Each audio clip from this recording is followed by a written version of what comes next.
And we begin the news by telling you that President Bola Tinubu joined other Muslims to take part in prayers in Lagos State as Muslims around the world celebrate Eid al-Fitr, which marks the end of the Ramadan fast. In his congratulatory message, the president underscored the essence of Ramadan, which embodies unwavering submission to the will of Allah and the imperative of service to humanity. He extended prayers for the blessings and rewards of Allah to be bestowed upon the faithful, both during this sacred season and beyond. Reflecting on the collective responsibility of nation building, the Nigerian leader also called upon all citizens to unite and recommit themselves to the noble task of shaping the future of the country. In the meantime, Vice President Kashim Shettima has observed the Eid prayers alongside Borno State Governor Babagana Zulum and other families after a month-long Ramadan fast. They sued for peace, social harmony and development of the nation. News Central's Umaru Kirawa reports that families trooped in their numbers, adorned with new attires to observe the Eid al-Fitr prayers. Shettima, who was joined by Zulum, the governor of Borno State, expressed his gratitude for being able to celebrate Eid with the people of Borno, a region that has been severely affected by insurgency. He highlighted the significance of unity and harmony during the celebrations, emphasizing the importance of peace and stability in the region.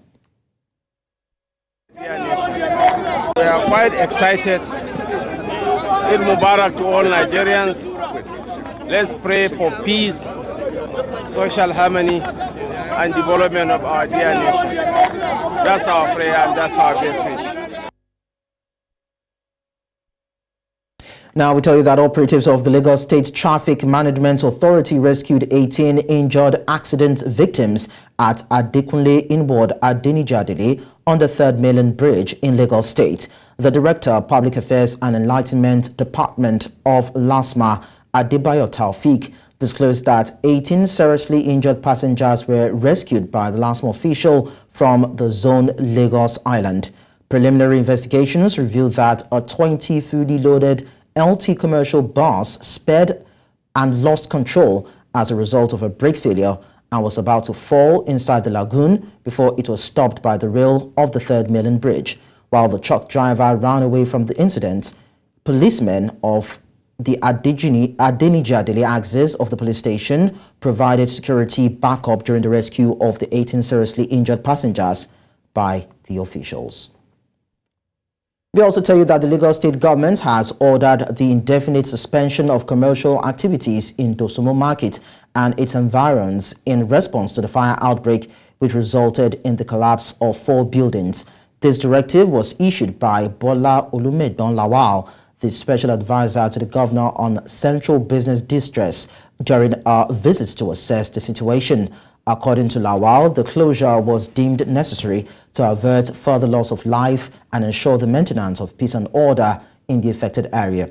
The markets affected by the closure include Dosunmu, Nnamdi Azikwe, Moshalashi, Woro Pedro, Obanikoro Streets, among others. Residents and traders in these areas are urged to cooperate with emergency responders and adhere to safety protocols during this challenging time. Earlier, the Permanent Secretary, Lagos State Emergency Management Agency, Dr. Femi Okelsoyintolu, spoke to News Central correspondent Bettina Nridi on the developments. Since yesterday, we've been working. All the emergency responders are on the ground. We have localized the fire, and the type of fire you are now seeing are the fire under the rubbles. And to us, it's not a threat because we've curtailed it. However, the threats or the challenges are that some of the buildings that were burned are very, very unstable. And you can see that systematically, strategically, we are pulling them down to ground zero. But however, before we could pull any building out, we will carry out solid material testing on all the buildings that were involved. From the last count, the number of buildings that were involved are 14. So we're on top of it. And the good thing is that we've taken ownership of it. We appeal to the good people of Lagos State to remain cool, calm, and collected. We are on top of challenges. And all what we are doing it under the watch of Mr. Governor. All the top echelon that are important in managing of emergency in Lagos State are on the ground. And with that, we are able to ensure safety of life and property. So we are doing everything that is humanly possible to ensure this.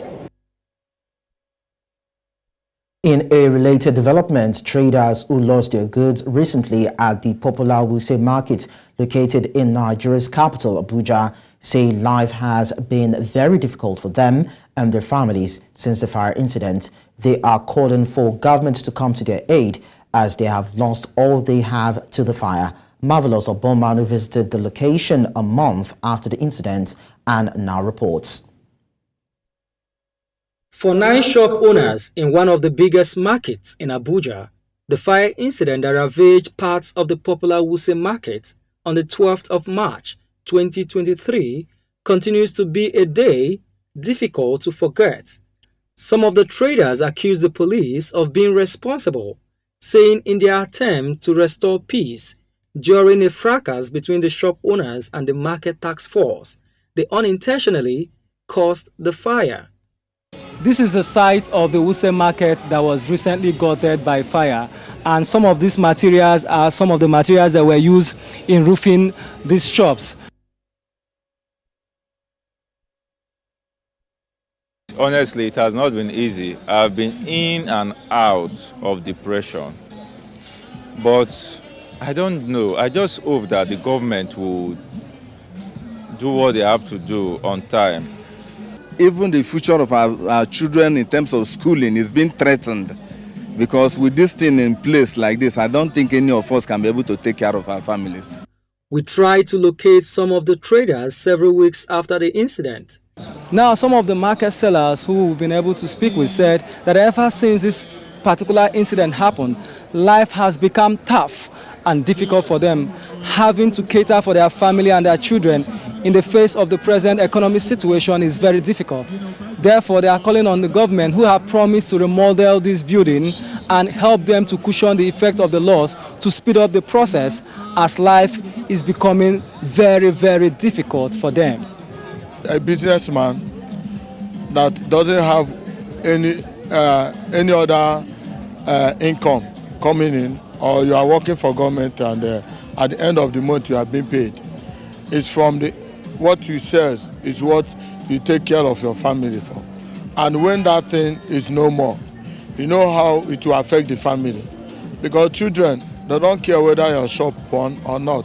The loss we have incurred cannot really be mentioned because it is numerous. Everybody know exactly what happened, and the kind of fire that we met when we came back, it really dealt with us so much. I deal on traveling bags, conference bags, and we do supply of this. And since the incident, it has not been easy for us. The shop owners, while expressing satisfaction at efforts by the Wuse Market Traders Association in helping interface with the Abuja investment authorities, called on government to speed up the process, saying they are in their need of support. In Abuja for News Central, I am Marvelous Obomanu. A break we'll do here at the moment. News Now will continue shortly. Just stay with us.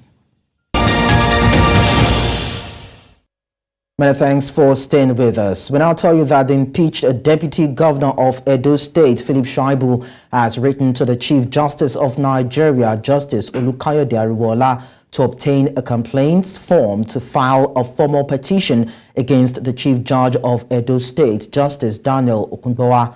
Shaibu was impeached on Monday by the State House of Assembly following the adoption of the report of a 7-man panel set up by the Chief Judge to probe him for alleged perjury and leaking the government secrets. The panel concluded its probe last Friday after adjourning twice for Shaibu to appear for his defense without the ex-deputy governor showing up. At this point, joining me to discuss this, I have our News Central correspondent, that is Bernard Akede, who has been monitoring the situation and he will be shedding more light on this. Bernard, can you hear me? I can hear you, Lekan. Thank you for having me. Okay, beautiful. Now, a 7-man panel constituted by the Chief Judge of Edo State, Justice Daniel Kunbawa, found the impeached Deputy Governor of Edo State, that is Philip Shaibu, guilty of perjury and, of course, of leaking the government secrets. Are there any concrete details upon which the adoption of the position is premised? Look, as of now, like you said, concrete details. I don't think, well, to the best of my knowledge, there are no concrete details just yet. Well, clearly, like you stated, he's been found guilty of perjury and leaking of sensitive government information. Now, the question is, what exactly comprise of these sensitive government informations? What are the informations that he's said to have leaked? Until we get full disclosure of what is in those documents or what the information that the, will I say, impeached deputy governor is said to have leaked, we still don't have concrete information onto what exactly is going on. But I believe that this is still an unfolding situation. So hopefully we'll get to see what exactly the issue is. Yesterday I was listening to a radio program, and these were the questions that most of the respondents were asking. It's okay to charge the deputy governor to court and to impeach him for these allegations that were set before him, but until we get the full information, from the beginning to the end, what exactly were the sensitive information that he leaked, it is still an unfolding situation, if you ask me. Okay, so from other details that you might have gathered so far, are there speculations that the investigative panel setup was subjective in their findings? Because Shaibu has come out to describe his impeachment as a political witch hunt.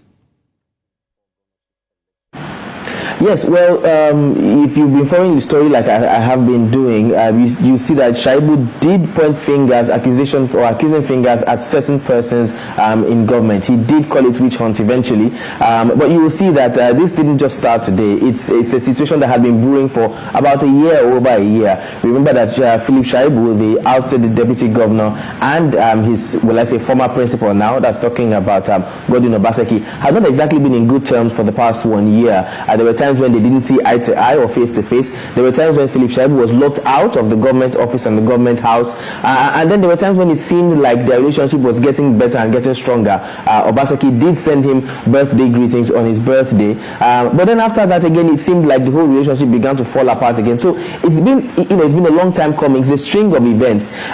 So I wouldn't blame him for calling it witch hunt or for saying that it seemed like witch hunt, but at some point it did seem like things were eventually going to completely deteriorate to what we have seen in the past few days. Remember that when the ruling People's Democratic Party in Edo State had their primaries, Philip Shaibu was not present at the Samuel Ogomidia Stadium where it took place, and when it came to voting, he had only one vote out of hundreds that voted for the current party flag bearer. That's talking about Asue Ighodalo. So if he calls it witch hunting, that's coming from his own point of view because of the string of events that have been happening, because of the way he's been sidelined from the party politics of the ruling party and of the state. So, one would not be surprised if he uses such terms.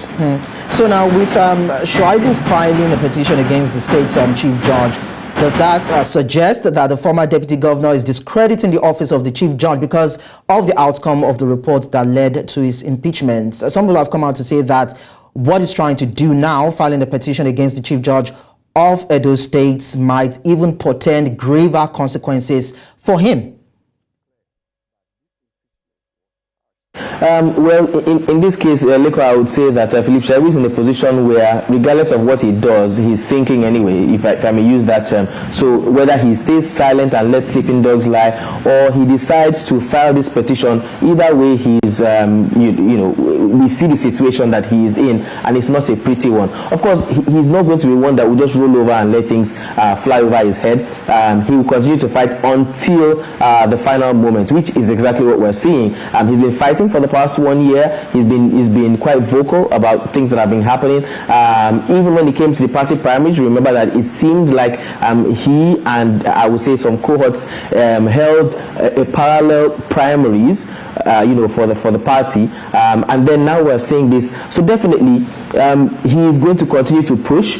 In the video that he put out, which was about 4 minutes plus long, after the impeachment process went on and the new deputy governor was sworn in, he did say that he would let justice take its course, and he said that he would ensure that he will push this, as far as he can, so that the law of the land eventually would supersede any other one. So saying that he's putting himself in a more difficult position is just, would I say, stating the obvious, because like I said earlier, whatever it is that he chooses to do, he already is in this tight position already. So it's like, like the saying goes, whether we try, we die, whether we don't try, we still die. So I believe he's in that position right now where he's ready to push all his resources into seeking justice for what has recently happened. So regardless of what comes out of this, he has just decided to put his best foot forward and see, what exactly or whatever he can get out of this situation. So Bernard, it's quite interesting that you said he has been fighting, and now you just said that he's trying to use all his resources to push for justice for himself and of course for his political ambition. But then this same panel conducted its probe after adjourning twice for this same Shaibu to appear before them for his defense without the ex-deputy governor showing up. So that would mean that he was given the opportunity for a fair hearing, but then he didn't show up. So is there any reason why he didn't honor the summon to clear all doubts as against the allegations leveled against him? And that's where I think he may have shot himself in the foot. But to be honest, we don't know why he didn't show up for the 2 times where he was invited for the hearing. For the primaries, he also didn't show up. At some point, from a few people who I spoke to in my short period while I was here, said it seemed like a setup. Clearly, if he had, let me start from the primaries now. If he had shown up for the primaries, it would have been like an embarrassment for him. Imagine having over 100 delegates casting their votes, and only one of all those 100 delegates from the about 18 local governments in Edo State, only one individual cast their vote for Philip Shaibu. If he was there, he would have felt completely embarrassed. So it's possible, according to the respondents I spoke to, that inviting him for this hearing may have also been another ploy to embarrass him. We have no way to find out because he never showed up, but he's in the best position to know why he didn't show up. Of course, showing up would have put him in the better position to have defended himself, but this has not happened. Of course, the court is in the right position to accuse him of not showing up for those particular 2 hearings. But now again, he has said he's going to take it to a higher position, to a higher desk. So we wait to see basically what would be the outcome of all of this eventually. Well, definitely there are lots of information or details that we still need to elicit from Philip Shaibu and of course from the entire saga as it is playing out in Edo State, and we believe that you will be on top of that to continue to give us the details. Bernard Akede, thank you so much for your time. Now, the Labour Party has issued a warning to the Nigeria Labour Congress against hijacking the political platform, saying it lacks the power to sack the Julius Abure National Working Committee. A statement signed by its National Publicity Secretary, Obiora Efo, Labour Party described the stakeholders meeting as an illegal assembly of a handful of aggrieved former members of the party and some social media tigers, as it's called, who are not card-carrying members of the Labour Party. He said the political commission of the NLC is a front for Comrade Joe Ajaero, which he has empowered for the purpose of his alleged political ambitions come 2027. The party's response comes following Monday's resolution taken by the NLC Political Commission at the stakeholders meeting in Abuja. In the communique released after the gathering, the unionists voided the national convention that returned Abure and his NWC members to office. Let's also tell you that a governorship aspirant of the All Progressives Congress in Ondo State, Benga Edema, has pleaded with the national chairman of the party, Abdullahi Ganduje, and the National Working Committee to investigate the certificate forgery allegation leveled against Governor Lucky Ayedatiwa. The appeal was contained in a petition made available to journalists in Abuja. The plea comes few hours after a legal practitioner, Oladoto Hassan, similarly petitioned the Inspector General of Police, Kayode Egbetokun, and the Police Service Commission over an alleged move by a top-ranking police officer to tamper with the report of an ongoing probe into the academic credential of the governor, an allegation that Aiyedatiwa's lawyer has since refuted. Edema said he was not deliberately petitioning the party leadership out of envy. In northwest Nigeria, the Kano State High Court has fixed April 17 for the arraignment of the immediate past governor of Kano and the national chairman of the All Progressives Congress, Abdullahi Ganduje, on bribery charges. Ganduje will be arraigned alongside his wife, Hafsat, son Umar, and 5 others on 8 counts, bordering on $413,000 and 1.38 billion naira bribery. The Kano State government said it had assembled 15 witnesses to testify against them. Governor Abba Yusuf had, on assumption of office, accused Ganduje of misappropriating public funds and allocating plots of land to some members of his immediate family. Now, violence has erupted again in Benue State with fresh attacks by armed groups across several communities, claiming the lives of 5 people. The attacks targeted areas within Agatu, Apa, and Gwal West local government areas of the state. According to locals, several others sustained injuries and some individuals reportedly abducted in Apa local government area was reported. In a somber turn of events, the Benue State government conducted a mass burial for 17 victims of a previous attack by armed herders on Tuesday.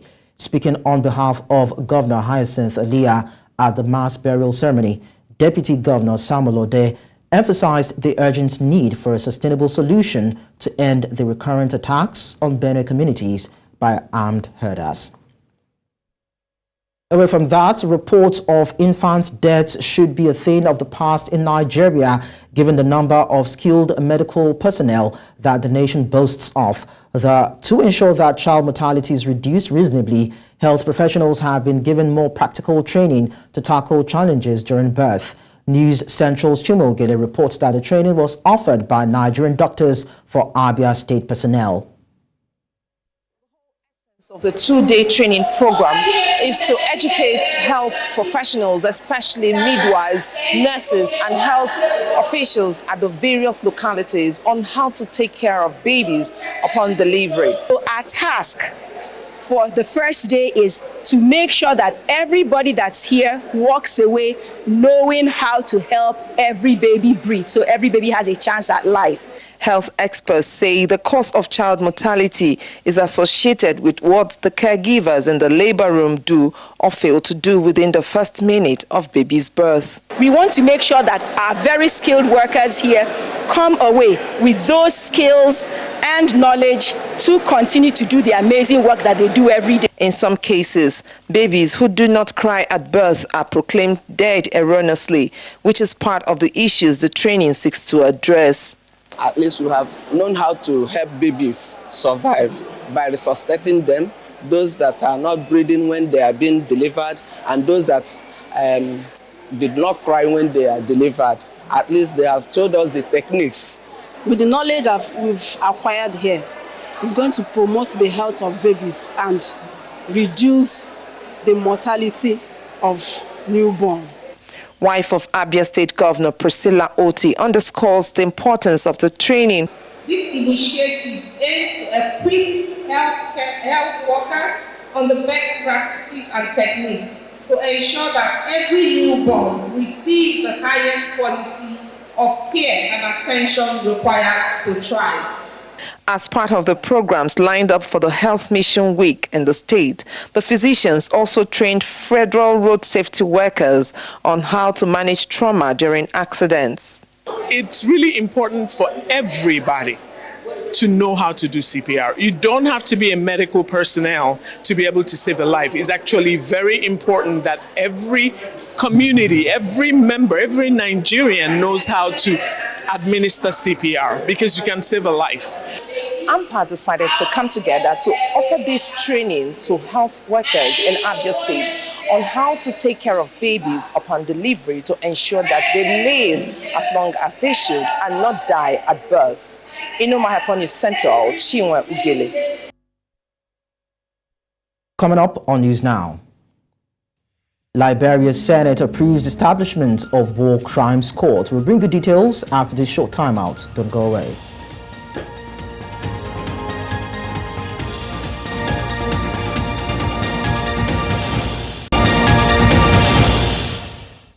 Bringing you more stories now, Liberia's Senate has overwhelmingly voted in favor of establishing a long-awaited War Crimes Court in a significant step that brings the nation closer to holding those accountable for atrocities committed during its brutal civil wars.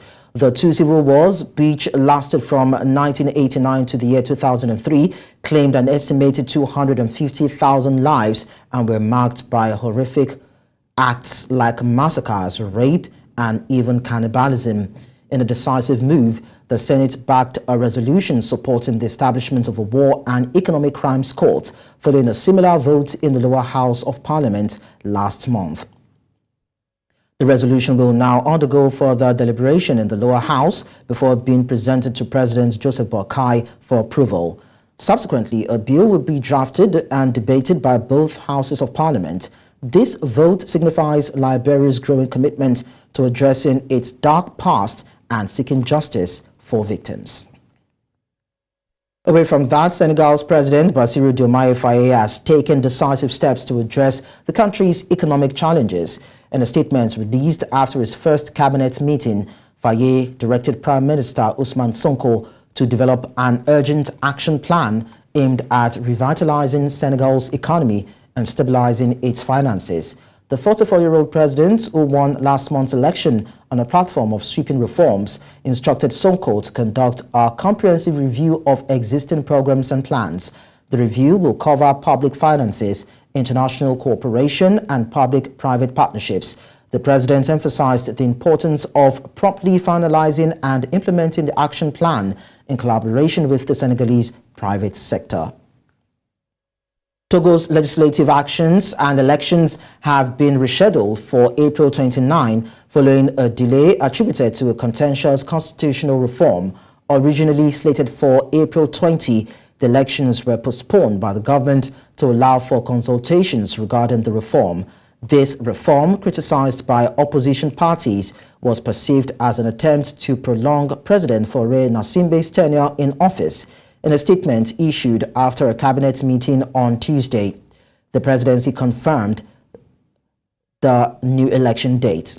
The proposed constitutional amendment has sparked debate concerning Gnassingbé's role. He assumed office in 2005, succeeding his father, who had governed for 30 years following a military coup.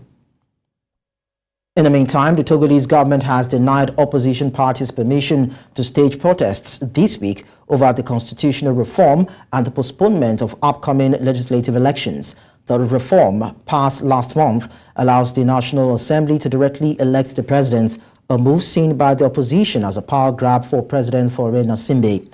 The government claims the opposition's request to protest did not follow proper procedures, leading to a denial of their permit. Despite the denial of permits, opposition parties are vowed to proceed with demonstrations. The opposition demands the reform to be withdrawn and accuses the government of stifling dissent. Street protests were banned in 2022, raising concerns about potential clashes. Now, plans are underway in South Sudan to conduct long-awaited elections at the end of the year. The head of the National Elections Commission, Obanikoro Streets, on Tuesday announced that voter registration is set to commence in June as part of preparations for the first ever poll in the history of the world's youngest nation. Akok outlined a draft timetable for the electoral process, emphasizing the Commission's commitment to conducting the elections, although a definitive date for the vote has not been announced. The commencement of voter registration in June marks a significant step towards fulfilling the long-awaited democratic aspirations of South Sudanese citizens. Since gaining independence from Sudan in 2011, South Sudan has faced immense challenges, including chronic violence, poverty, and natural disasters.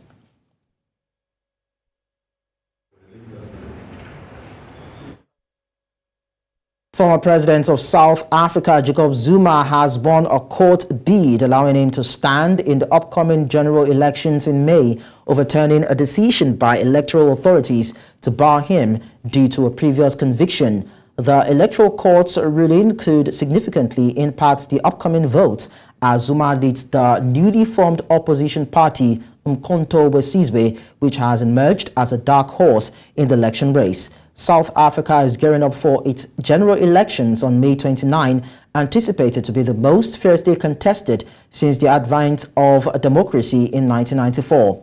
Despite controversies, MK is projected to garner significant support nationwide, potentially becoming the third or fourth political force behind the ANC and the Democratic Alliance, particularly strong in Zuma's home province of KwaZulu-Natal, where his political influence remains formidable.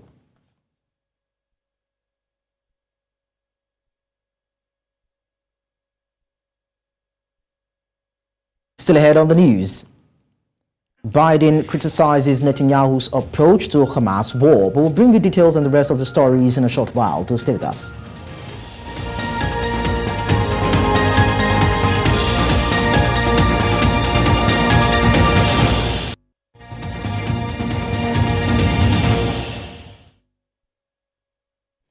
The parents of a teenager who carried out a deadly school shooting in the U.S. state of Michigan were sentenced to between 10 and 15 years in prison in an unprecedented and closely watched case. Jennifer Crumbley and her husband, James, who bought their son the gun as a Christmas present, were the first parents of a school shooter to be convicted of manslaughter in the United States for the actions of their child. Oakland County Judge Cheryl Matthews sentenced them to between 10 and 15 years in prison, each with credits for the 28 months they have already spent behind bars. I believe that the following sentences would be in the best interest of justice and are reasonable and proportionate to the seriousness of the matter and the circumstances surrounding each defendant. With regard to Jennifer Crumbley, it is the sentence of this court, Ms. Crumbley, that you serve 10 to 15 years with the Michigan Department of Corrections. You will have credit for 858 days. State costs are $272. There's a crime victims' rights fee of $130. You and your agents may not have any contact with the families of Madison Baldwin, Tate Meir, Hannah St. Juliana, and Justin Schilling. I will issue another ruling with regard to contact with your son, the shooter. Excuse me. As to defendant James Crumbley, it is the sentence of this court that you serve 10 to 15 years with the Michigan Department of Corrections, that you receive credit for 858 days, that you pay state costs in the matter of $272, that there is a crime victims' rights fee of $130, that you or your agents have no contact with the families of Madison Baldwin, Tate Meir, Hannah St. Juliana, and Justin Schilling. And joining us to give us more details on this is our international correspondent, Afia Hagen. Now, Afia, I'd like you to give us some background information as regards this case. What happened in the school shooting in 2021? Well, this school shooting was committed by Ethan Crumbley when he was just a teenager, and he killed 4 young people at that school and injured 7 others in that incident. Now, he pled guilty to 24 charges, including first-degree murder, and was sentenced last year to life in prison without the possibility of parole. And it's thought that he may appeal that decision at some time in the future. So then what was the motivation behind the judge's ruling for the parents to spend time in jail? Well, this was all about parental responsibility. Now, his parents, of course, were the ones that were looking after him, and it's thought that they missed several very key signs that he was about to do something terrible. First of all, he had access to a handgun that Mr. Crumbley had bought. Second of all, on the morning of the shooting, he made a very violent drawing, and in that drawing, it actually included a plea for help that was shown to the parents, and they ignored it. it was thought that the parents missed the signs that their son was quite clearly struggling with his mental health. You know, he made a plea for help in that drawing, but his mother, Mrs. Crumbly, instead of maybe drilling down on those signs, talking to him about what was going on, took him to a shooting range instead in the days leading up to this terrible act that he committed. Now, the lawyers for the parents say that they couldn't have foreseen the unspeakable acts that he committed, but it's thought that this is all about responsibility and parental responsibility at that. You know, the charges of reckless conduct or neglect apply here, where children not only have been injured, but where they've taken guns and injured other people. The parents seem to neglect and ignore the fact that their son, Ethan, was struggling with his mental health issues. And instead of looking after him, instead of talking to him, instead of possibly getting him some help, they took him to a shooting range, they ignored him when he made this violent drawing and had that plea for help. So they almost enabled him to commit this unspeakable act. I think that's why the judge was so harsh in this case. You know, Ethan himself facing life imprisonment, for the parents here facing 10 to 15 years in prison for the part that they played in this. So then that must have been the height of irresponsibility and act of neglect on the part of the parents, who could have gotten any other thing but a gun as a birthday present for their son, in a country where stories and issues around gun control remains focal among public discourse. Don't you think this is a big case now? Yes, absolutely. It's thought that this case could certainly be a lightning rod for other cases where it's about parental responsibility. Now, usually with this type of case, you're talking about the action that a defendant has made. So you would be talking about the action that Ethan made, and his action was killing those 4 people and injuring 7 others. But in this case, we're actually talking about the inaction of his parents, their refusal to see that there was a problem and the refusal to help their son and act in a way that could have prevented this shooting. And that's what this is all about. And we could see many more of these cases where we see parents of school shooters having to take responsibility for not properly looking after their children and for being inactive in preventing terrible things like school shootings from happening. Afia, again, thank you so much for sharing your updates with us. Moving on now, U.S. President Joe Biden says he believes Israel's Prime Minister Benjamin Netanyahu is making a mistake in his handling of Gaza. Bearing his mind on the onslaught on Gaza during an interview with journalists, the U.S. leader said he does not agree with Netanyahu's approach. He said Gaza should have total access to all food and medicine for the next 6 to 8 weeks. Last week, Biden warned that ongoing U.S. support for the war depended on Israel allowing in more food and medicine. Israel has denied impeding the entry of aid or its distribution inside Gaza and has accused UN agencies on ground of failing to get the aid that is allowed to the people who need it.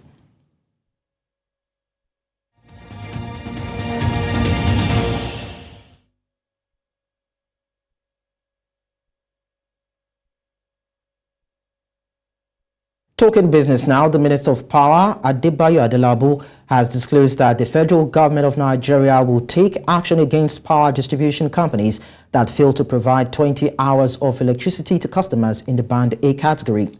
This is part of adjustments made under the revised tariff system for Band A consumers.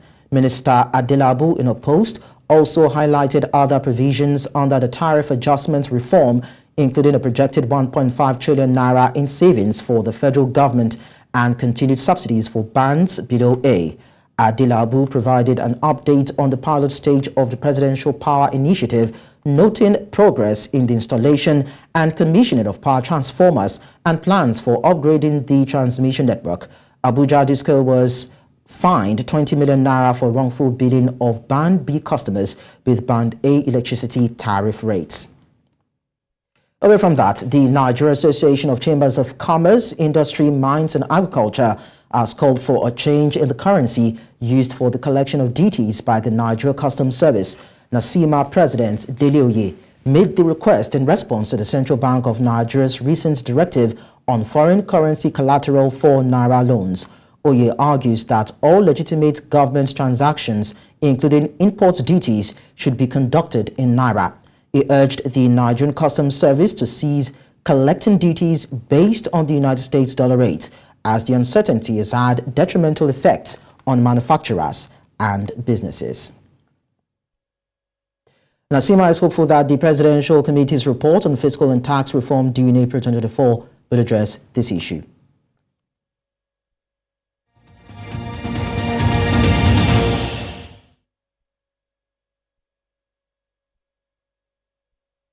In sports, in a historic move, athletics has become the first Olympic sport to offer prize money to its gold medalists. The sports governing body announced on Wednesday that the 48 gold medal winners at the upcoming Paris Olympics this year will each receive $50,000, while silver and bronze medalists will not earn prize money in Paris. That policy will change starting at the 2028 Los Angeles Games, with details on those payouts to be announced later. Athletics is the largest sport at the Olympics, with the most participants and largest television audiences. However, the vast majority of these athletes, including many Olympic medalists, have long faced constant financial struggles and a lack of funding. Let's also tell you that Andrei Rublev's bid to defend his Monte Carlo Masters title was cut short in the opening round as he suffered a straight-set loss to Australian player Alexei Popyrin on Wednesday. Rublev struggled to find his rhythm throughout the match, ultimately succumbing to a 6-4, 6-4 defeat against Popyrin. Popyrin, currently ranked 46th in the world, now awaits the winner between Alex de Minaur and Talon Grigspor, with a potential quarterfinal clash against Novak Djokovic on the cards. This loss extends Rublev's recent string of poor performances following early exits in Miami against Thomas Machak and in Indian Wells against Jerry Lehika. As Roma defender Gianluca Mancini has been fined €5,000, that's about $5,430, but avoided a ban for waving a flag with a giant rat at the end of the clash with Lazio in Serie A on Saturday. And despite the controversy sparked by his actions, Mancini, who expressed elation over his winning goal in the Capital Derby, managed to avoid a suspension. The Italian Football Federation initiated an investigation promptly, leading to the league's sporting judge imposing the fine after reviewing the report. And that's all at this hour. But before we go, we'll take a look at some of our top stories. President Tinubu congratulates Muslims on Eid al-Fitr. Liberia Senate approves establishment of War Crimes Court. South Sudan to begin voter registration in June ahead of elections. You can send your eyewitness report to the WhatsApp number and email on your screen. Do follow us on social media. We are at News Central TV, and you can also watch News Central live on DSTV channel 422, Star Times channel 274, Avro TV and YouTube. Many thanks for watching. I am Lekan Onabanjo.